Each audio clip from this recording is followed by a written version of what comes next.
Welcome to Causing the Effect, a podcast focused on the exploration of your mind, body, and spirit.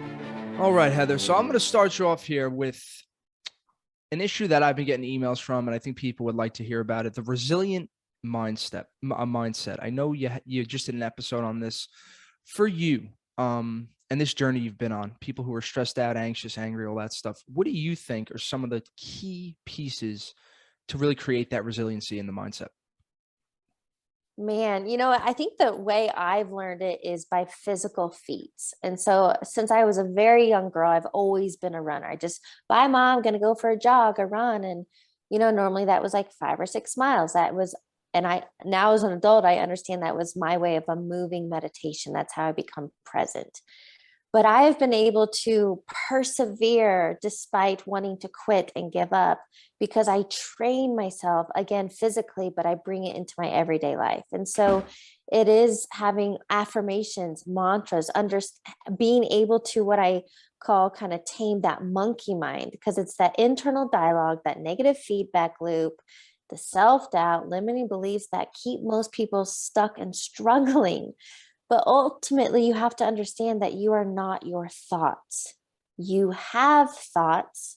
You are not your thoughts. Yeah, making that little insight was huge for me. Just being able to say, it's more evolutionary psychology, evolutionary science. Like, the thoughts are made to just make you survive and just go forward and be able to live and live and live and just keep going. That's it. But as far as like fulfilling your desires and your true values, that's not really what the thoughts are there for. Now, it sounds like you have your active meditation of running. I'm sure you have some sort of ritual in the morning or something that has kind of grounded you. Because for me, that creates my whole day. And if I get off to a bad start there, it seems the whole day is tough. And for me, this is a Joe thing. We discussed this earlier. It's having that hour and a half to myself to really be able to kind of zone in on the day almost. 100%. Who I am now versus even who I was before I quit corporate 5 years ago is totally different. I now come from a state of being proactive with my life, and that is taking care of you first thing in the morning versus how I used to wake up, hit the snooze button multiple times, procrastinating on the start of my day, rushing around, rushing to get to work. That was my day. I was reactive. But now, because we already touched on it, I listen to a Dr. Joe Dispenza meditation every morning and again before bed. So I bookend my day with meditation, getting really present. And then for me, I go to the gym. The gym is my time. It's my space. I like the physical movement. I like doing for me. And then I come home and I'm ready to start my day and serve and contribute the rest of the day. So me and you are like twins then with that, because that's what changed my life, was that hard. And again, a Joe thing, wake up 3:34. First, I want to train the mind and spirit, let's say. Meditation, some pranayama, breath work, hour and a half, and then you move to the gym. And it's funny, and I think you mentioned this before too, like once you would never think the path to spirituality in your mind is through fitness in the gym. For me, that was my kind of shtick. I was overweight, 250, 260 pounds. I had to relook at my life.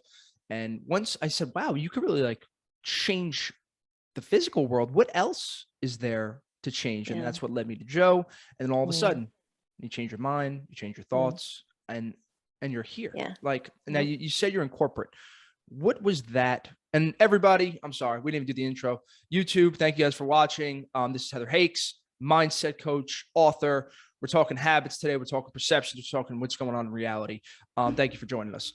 For your point, Heather, now that corporate, I run a day job. I run an advisor firm here in Manhattan, 3-4 days a week. It's good. It pays the bills. But, that concept of making money by myself was scary. And even for the ego of like, I like being the finance guy and having money and given that, that little pass, right? Because the first thing within the first 5 seconds, somebody's going to ask you is, what do you do?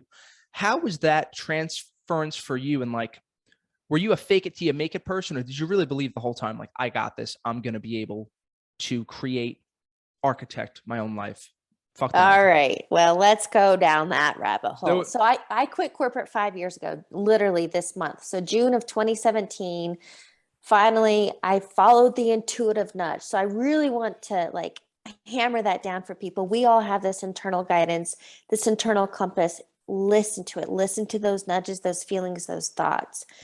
But ultimately I did. I gave my notice. I had no plan. I had a lot of fear, right? Because we want stability. We want certainty. Tony Robbins talks about this. But ultimately, I followed that nudge and I ended up with a 6-figure payout, which I am not unique in this. I've heard this from many different people where right before they were going to quit, given severance packages. But ultimately, I quit. And because I got that cushion, it led me to honestly where I'm at today. Again, I had no plan. But I took some time off and I did some world travel, and which led me to starting the podcast and writing my book and getting into coaching.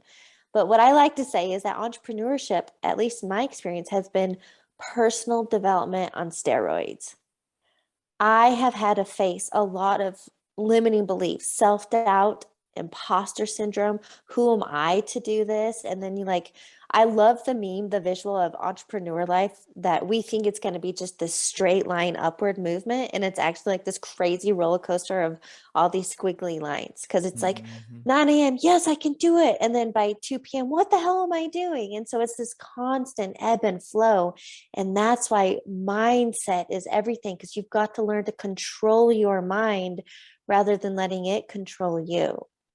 So what I really want to share from that is when you have belief, when you have trust, and my word for this year is faith. When I have faith that I will always be taken care of, that I will be guided. And when I finally stepped into and demonstrate and implemented everything I teach, literally everything shifted. My financials went, I mean, I'm just in a really good space right now, but it took a lot of that, building the mindset muscle and doing the work and being consistent, practicing what I preach to realize we are the creators of our reality. Exactly. Well said. And now the resiliency piece comes into this conversation because when things are going well, it's easy. Everybody's, you get the balls rolling. I can just keep, I'm a man. What do you do when that setback hits you in the face, when that failure, so to say, hits you? How do you, A, in total, get out of a negative mindset, but then B, how do you really be able to kind of dig yourself out of the hole and are able to kind of come back even stronger than ever? So depending on the situation, what the thought may be, number one, we know, and you've heard, whatever you resist persists. So I don't resist that bad feeling. I don't resist the fear. I don't resist the lack or the doubt or whatever. I feel it, but I don't get stuck in it. And I also took myself, this was quite a while ago, and it's been great for my clients, but I took myself through this writing exercise because one, I like to get it out of my head and onto pen and paper. And I kind of just went through, if you've ever heard of Byron Katie, and again, I was not familiar with the work. It's this 4-step question pieces, but that's more or less what I walked myself through. And so when you're having these negative thoughts that are, throwing you off track, I faced it and I was like, well, is this true? I can't make money doing this. Is that true? Because I've made money doing it. And so it's all about self-soothing. And so again, I feel it, but I don't get stuck in it. And then I'm at a space that I can become more observant and acknowledge the thought and let it go. Something I use, which is super simple, is to catch and replace. Catch that negative thought. And when you have a negative thought because it doesn't feel good. So catch that and replace it. Catch and replace. It's this constant back and forth, And are you, because this is more of a Buddhist thing, and I've heard people do this, are you investigating this feeling? So let's say whatever it is. For me, it was stage fright. It was public speaking, that you have that anxiety, right? Are you investigating? Are you sitting with this at all? Are you trying to move your way through it as quickly as possible? Because this is something I've got stuck on more. I don't give, the more attention you give it, the more you're going to amplify. So I think it's more that the process I use with my clients is to acknowledge and release. So I guess for me, it's acknowledging, observing, feeling it, just like noticing it. And then I want to let it go. I don't want to sit in that space. Acceptance, it sounds like. Acknowledge, I reframe, and I release. Reframe. Now with reframing comes this rewiring of the brain that everybody talks about. We've heard about this. Yeah. And this is something I'll be honest, I've gone back and forth of like, you could change yourself totally. And like if somebody asked you, did you completely change who you are from who Heather was 5 years ago to now? Or is it more, you're still the same essence of Heather? You're just kind of a more optimized version. I'm a lighter Heather. I'm a happier Heather. I call myself a recovering type A. So I went from totally planned, very regimented, structured, it had to be by the books, to I'm more spontaneous. I'm trusting. I'm at ease. I'm in flow, and life just feels a lot better. Now, this balance of doing and being, completing goals, but being present during them, being in the eternal moment, all this stuff, right? They kind of, this is something I try to struggle with. And I've accepted that you need balance, right? You can't keep looking to the future because then you're going to miss what's going on. How has that concept of the yin and yang affected your life? And is that a struggle that you had to kind of go with? Because as a type A, I would assume you were just a go, go, go style person. Oh yeah. I mean, I didn't want to be alone with my thoughts. I didn't like downtime. I was always busy. And now I crave and love silence and sitting still. And I have, when I take my dog for a walk in the afternoon, I have this, what I call my meditation log. And sometimes I just sit there and I just listen to nature. And I think it is one, it's maturing, right? I mean, who I was in my 20s versus who I am in my mid to late 30s. Yeah, it is. It's a life experience. And I just realized I didn't want that struggle anymore. I didn't want to be stressed out and trying to make things happen. Now, I do believe, yes, you have to take action, right? We all talk about this, but it's inspired. There's a difference between inspired action and being guided versus trying to make things happen, struggle and efforting, like I like to debunk hustle and grind mentality. I am not in alignment with that at all. I'm the same way. I think I've seen, I'm like you. I was a type A, wake up 3 and just keep going. Just go until you can't no more. Now I look at it like, well, just, you have to really be, I think everything starts with awareness of yourself, to see where you are. Cause some people, I would guess you were like me, where it was harder to take the foot off the gas, and working on that and finding that stillness. Like you said, people are weirded out how much I like being alone. I just really enjoy sitting by the water. Like all these things you search, I've searched drugs, women, alcohol, sex, all that stuff. And nothing makes me happier than sitting by the water and reading a good book by William James or Carl Jung or something like that. Like I think we're given our values by our parents, by culture, by society, 100%. and being able to like truly find what's yours, because everybody's values are different. That's the fun part of life. It's the meaning that you give it yourself. And, I think for me, the issue has been, I would say I'm like Heather year 3. I'm not a 5, 6 year. I'm like right early on this. It's been identifying the values and now really almost integrating the old self with the new self, cutting off the dead wood of the pieces that were dead, that don't belong here. And then embracing this new version of myself, or the new, whatever, Scott 6.0, whatever you want to call it, and being able to like sit and be like, okay, this is me. And I'm going to do this unapologetically. Like, I'm sure it was tough for you telling people, you're going from a big job, corporate, going, well, now I'm a coach and I'm mindset, and people must look at you like, because that was that, Italian kid from Brooklyn. That's still what I deal with, honestly. Yeah. Well, I think for me, I use it more a metaphor of peeling back the layers. Like think of an onion, and it's more like I'm just removing all these masks and facades of who I portrayed myself to be, that ego identity, versus who I truly am at my core.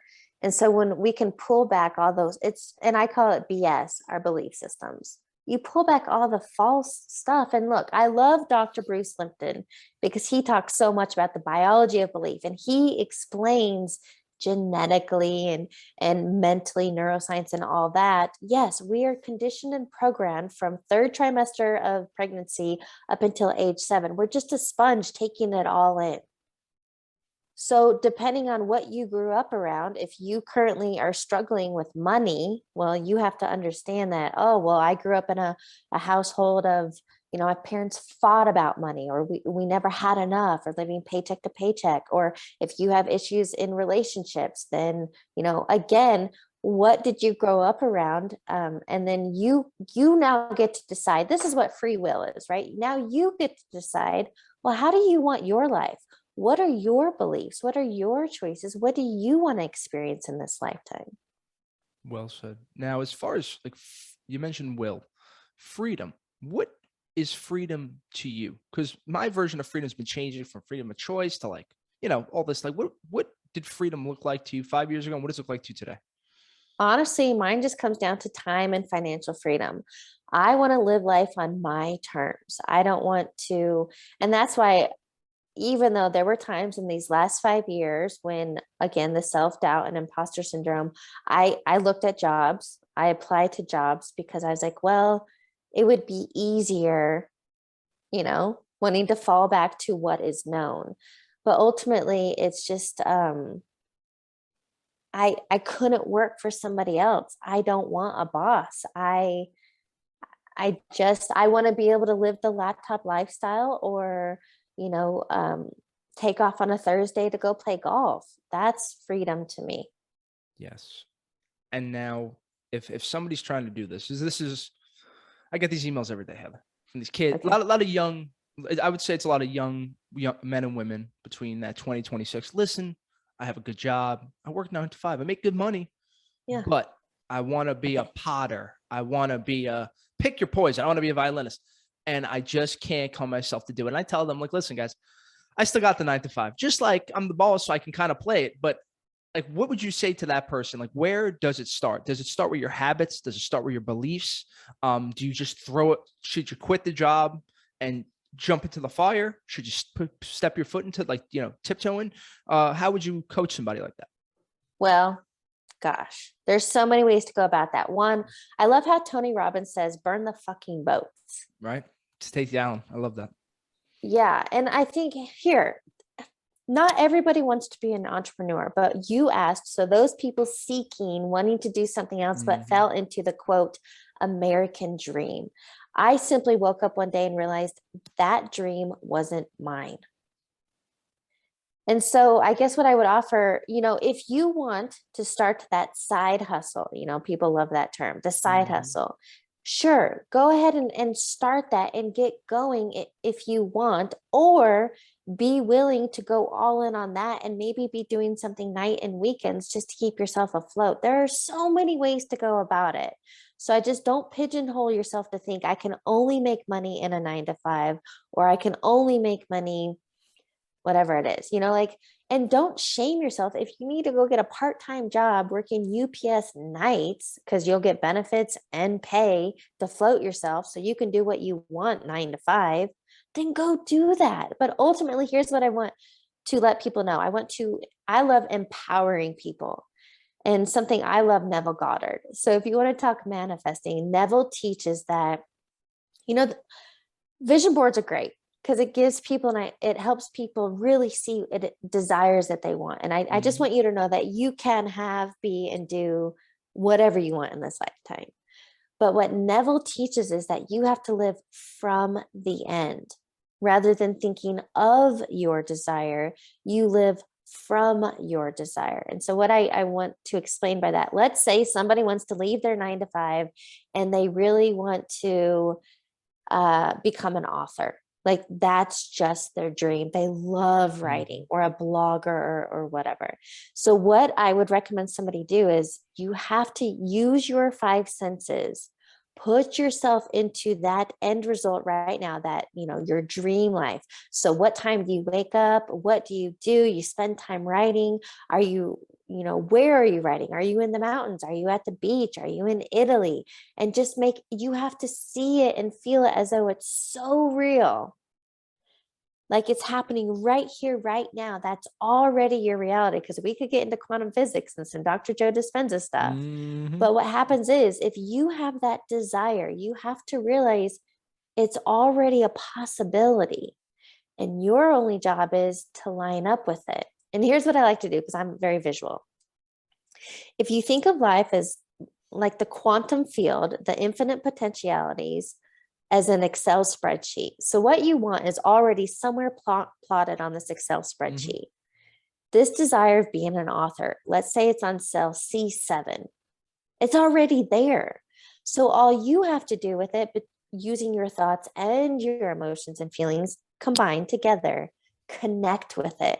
And that's what Neville Goddard teaches us, living from the end. Because when you connect with it, you already feel as though, as if there's no separation, there's no wanting. You are it. And then that reality is drawn to you. Yes. And this started with Joe for me, because this is a similar Joe tactic.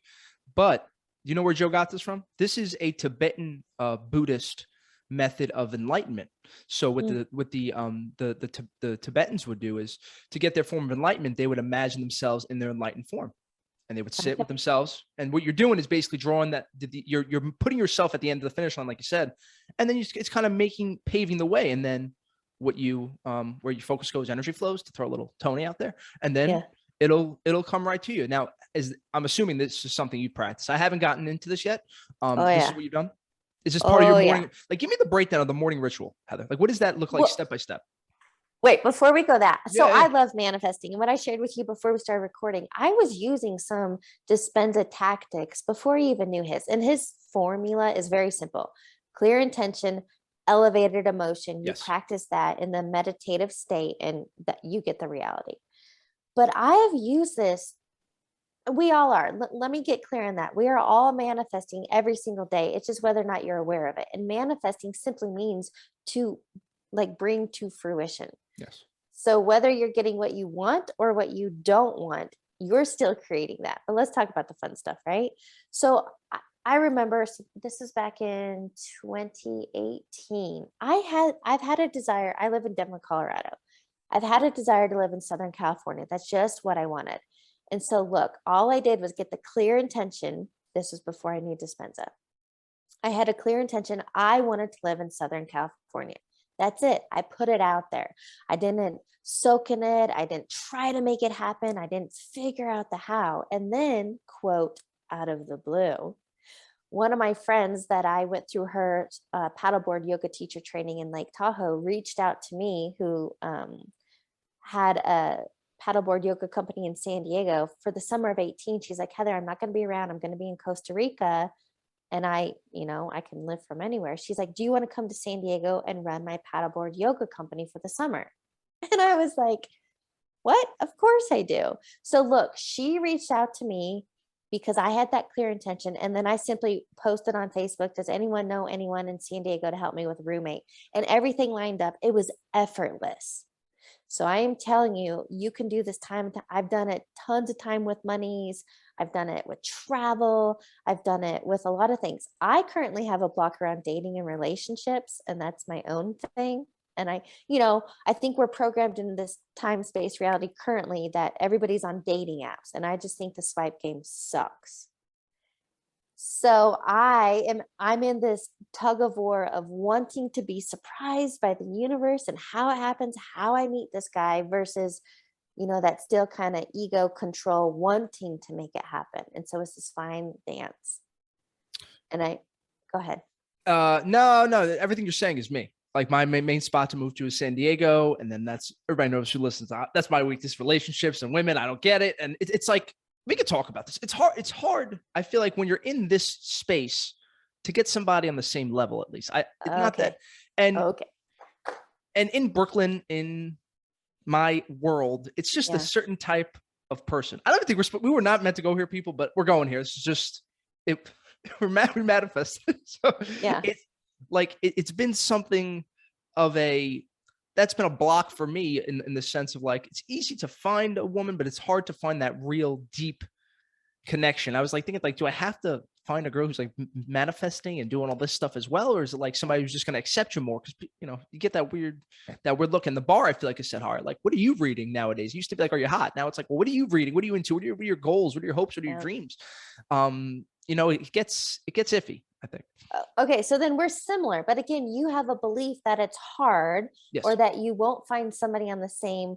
And look, I literally did this last week. Again, I got clear on the list, but my list has nothing to do with physical features or how much you make, none of that shit. My list is like vibrational energy match, open-minded, into personal development. So I don't want a mere replica of me, but I don't want somebody that I have to quote coach or train or not on the same path. So I want somebody Mhm. that emotionally intelligent, um, is growing and evolving, has that growth mindset. And look, the personal development industry is $1 billion empire. So why would we be having that lack mentality that, I don't know if I'll meet somebody on the same wavelength as me? Mhm. That's a belief. And so you get to change that. And look, even Denver used to be called Menver. And I remember when I first moved back in '07, the men to women ratio was phenomenal. But now dating, and I'm 37, dating at this age, it's like, oh, everybody's divorced or has kids or emotional baggage. Look, that is a story. Rewrite your story. So what I would offer you is, after our call, is to write down and write it out, what she looks like, and what you guys do together, and the companionship. Again, a Neville Goddard living from the end. And so I do imagine that the travels we go on, the dinners we're having, the things we do, and then let the universe surprise you. Mm. Get out of It's your own way. yeah, right. This is but that first step that you said you were doing and what Joe's doing is clearing. Just really, it's not about Mm, adding pieces to it. It's more about just getting the baggage out and then being more open. And then you in a very simple sense. I know we're making it sound easy. Clearing out everything. Then you add a little manifesting to give yourself the seek what you want, and then that should be it. But I'm sure there's more to this than that. Yep. Um, If I summed it up, something I teach is pull the weeds, plant new seeds. mm. There we go. That's it. Cool. Now tell Yeah. me about where'd you get the name Mind Over Matter? That's the name of Heather's podcast. You can find that in the notes below, all that good stuff. Where did that come from, and what gave you this kind of urge to create it? When I first started podcasting, that was in December of 17. So like 4.5 years ago. My podcast was called Living a Balanced Life. And, again, this is learning. It's all about learning. So those first 2 years or so, it was more like just a personal development platform. I was talking all things personal development, just throwing shit at the wall. And then I realized, no, no, no, no, no. My target, what I love talking about, is mindset and manifesting. Mm. That is what I hone in, and that is what I talk about, and that's what I interview guests on. It is all about mindset and manifesting. And so it just kind of evolved into, oh, this is about mind over matter. This is about creating your reality and understanding you have the power to do so. And for me, it's such a pleasure just getting to talk to you're meeting a person that you never meet before. Like, we never were connected if it wasn't for a podcast. And B, it's kind of like I'm getting a teaching from somebody, or you Yeah. get a little insight with every episode. And then as you move through it, you end up becoming like another more optimized version of yourself. It's like adding on to the piece of what we're trying to do anyway. I think that's why so many coaches and authors and people who are trying to grow or focus in the mind love doing this, because like this is the highest value of the day. Is me and Heather locked in for 2 hours. We're going to rock and roll. Yeah. I would agree. Now, for you, what has been the biggest struggle? Um, it could be in the last couple of years. COVID, is it society? For me, it's been the going back into the office and kind of going. Because COVID was so good to me. Really got calm. A lot of Yeah. meditating, a lot of work on myself, and then you get thrown back into the world. Oh God, got to take a train into Manhattan. All this stuff. What has been that biggest struggle for you, and how did you handle it? I remember when it started. So, spring of 20, when that all happened, and I was doing Facebook Lives for other people's audiences and platforms and entrepreneurs. All I said was, thank God I've had as many years of personal development as I had, especially my Tony Robbins days. And the biggest thing is now, then and now, is you have to focus on the controllables. What can you control? And no matter what scenario, what situation, the only thing you can control is you. And my kind of what I touched on earlier, the biggest thing I've had to overcome these, I'd say more like the past 2 years max, more so the last year, is that self-doubt. Because I have that desire and urge to impact and inspire and empower. And if I'm playing small and not believing in myself, I can't do that thing that is my driver.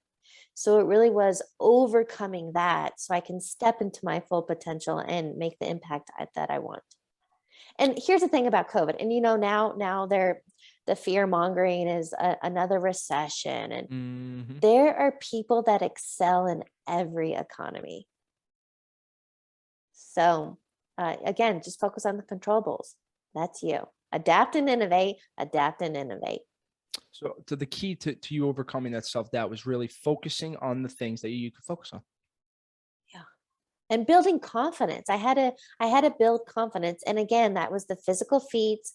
I say a lot of affirmations and mantras in it, like while moving. I recently, have you heard of David Goggins' 4x4x48 challenge? Of course, the mental toughness challenge. Oh yeah. So here's what I love about Goggins. I think he's way too extreme for me. But what I respect about that man is he has accomplished a lot and has a mindset of steel. Love that about him. I don't like the masochism side of it. Yeah. But the 4x4x48 challenge, I did it and it was a little humbling because I was like, how hard could it be running 4 miles every 4 Every 4 hours for hours? 48 hours, right? If everybody Well, listening, it's you have to run 4 miles every 4 hours for 48 hours, right? yes. So I started on a Friday night at 6 p.m. So 6 p.m., 10 p.m., 2 a.m. When I had to get up for that 2 a.m. at 1:45, my alarm. So first of all, you don't have a 4 hour gap between. You have however long it takes you to run or complete the 4 miles, plus prep before and after, eating, napping, whatever. So you're sleep deprived. Anyway, when my alarm went off at 1:45 for that 2 a.m. run, I was like in this mental fog. What? Where am I? What am I doing? What? And thank heavens, accountability is huge. I had posted on Facebook that I was doing the challenge because I'm telling you, had I not publicly announced I was doing it, I 100% would have shut off my alarm and gone back to bed and been like, that was fun. But it was that 4x4x48 challenge, the resilience, persistence, the struggle, the elements. I had heat, I had wind, I had hills. But it was realizing that was such a metaphor for life.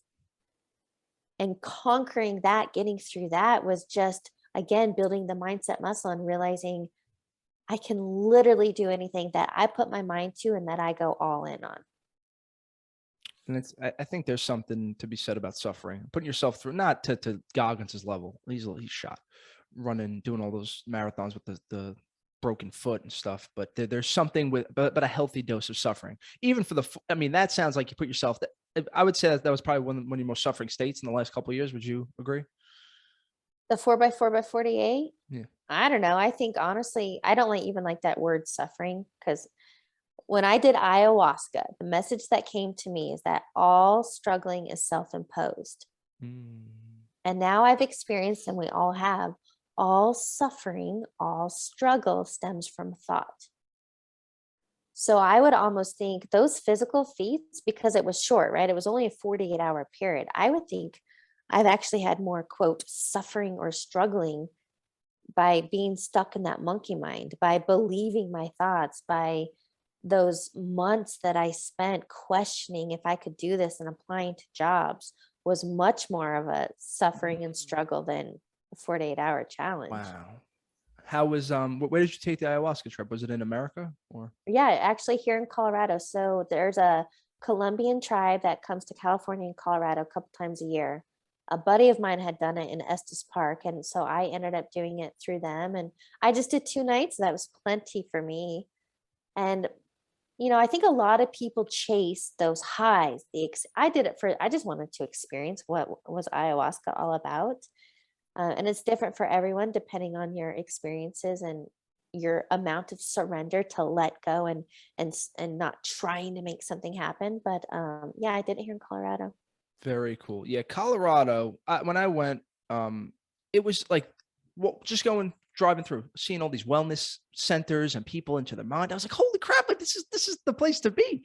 And the fact you're a little ayahuasca. Like I try to teach people that you have to treat drugs like, at least the drugs that you want to. If you listen, you want to do Molly, have fun, go do whatever you want.